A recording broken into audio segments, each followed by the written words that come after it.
ಇನ್ನು ಸೌಜನ್ಯ ತಾಯಿ ಕುಸುಮಾವತಿಯವರ ಜೊತೆ ನಮ್ಮ ರಾಧಾ ಹಿರೇಗೌಡರ್ ನಡೆಸಿರುವಂತಹ ಎಕ್ಸ್ಕ್ಲೂಸಿವ್ ಸಂದರ್ಶನ ಇವತ್ತು ರಾತ್ರಿ 8 ಗಂಟೆಗೆ ಪ್ರಸಾರವಾಗಿದೆ. ಜೊತೆಯಲ್ಲಿ ತಪ್ಪದೆ ಎಲ್ಲರೂ ಕೂಡ ಆ ಒಂದು ಎಪಿಸೋಡ್ ಅನ್ನ ನೋಡಿ. ಇನ್ನು ಬಿಜೆಪಿ ನಾಯಕರ ಆಗ್ರಹಕ್ಕೆ ಮಣಿಯುತ್ತ ರಾಜ್ಯ ಸರ್ಕಾರ ನಾಳೆ ಬಹುತೇಕ ಮಧ್ಯಂತರ ವರದಿ ಸಲ್ಲಿಸುವಂತ ಸಾಧ್ಯತೆ ಇದೆ. ಮಧ್ಯಂತರ ವರದಿಗೆ ಆಗ್ರಹಿಸುತ್ತಿದ್ದಾರೆ ಬಿಜೆಪಿಯ ಲೀಡರ್ಸ್.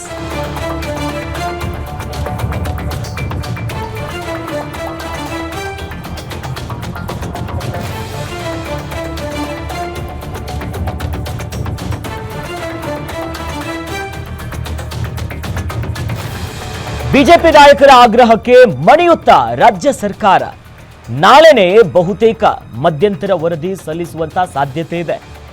ಮಧ್ಯಂತರ ವರದಿಗೆ ಆಗ್ರಹಿಸುತ್ತಿದ್ದಾರೆ ಬಿಜೆಪಿ ನಾಯಕರು. ಈವರೆಗಿನ ತನಿಖೆಯಲ್ಲಿ ಏನೇನು ಆಗಿದೆ ಅದರ ವರದಿಯನ್ನ ಕೊಡಿ ಅನ್ನೋದಾಗಿ ಪಟ್ಟಿ ಹಿಡಿದಿದ್ದಾರೆ. ಎಷ್ಟು ಪ್ರಕರಣದ ಮಾಹಿತಿ ಸಿಕ್ಕಿದೆ, ಎಷ್ಟು ಕಳೆಬರಹ ಸಿಕ್ಕಿದೆ, ಅನಾಮಿಕ ಯಾರು, ಎಸ್ಐಟಿ ರಚನೆಗೆ ಆಗ್ರಹಿಸಿದ್ದು ಯಾರು, ಇವೆಲ್ಲ ಮಾಹಿತಿಯನ್ನ ಕೊಡಿ.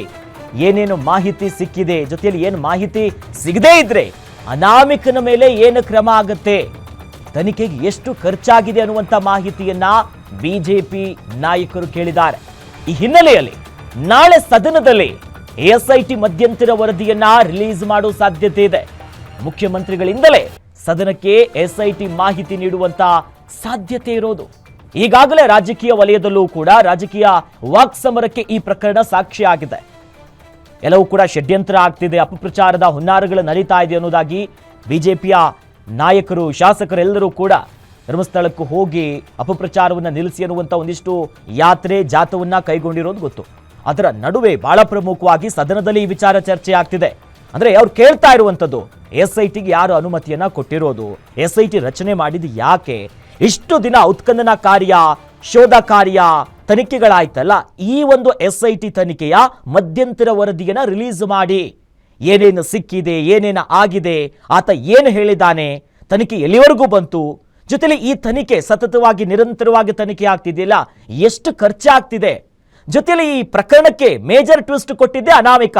ಆತ ಯಾರು, ಆತನ ಹಿನ್ನೆಲೆ ಏನು, ಆತ ಕೊಟ್ಟಿರುವಂತ ಮಾಹಿತಿ ಹೌದಾ, ಎಲ್ಲಾದ್ರೂ ಆತ ಹೇಳಿದಂತೆ ಏನೂ ಸಿಗಲಿಲ್ಲ ಅಂತಂದ್ರೆ ಈತನ ಮೇಲೆ ಏನು ಕ್ರಮ ತೆಗೆದುಕೊಳ್ತೀರಾ ನೀವು?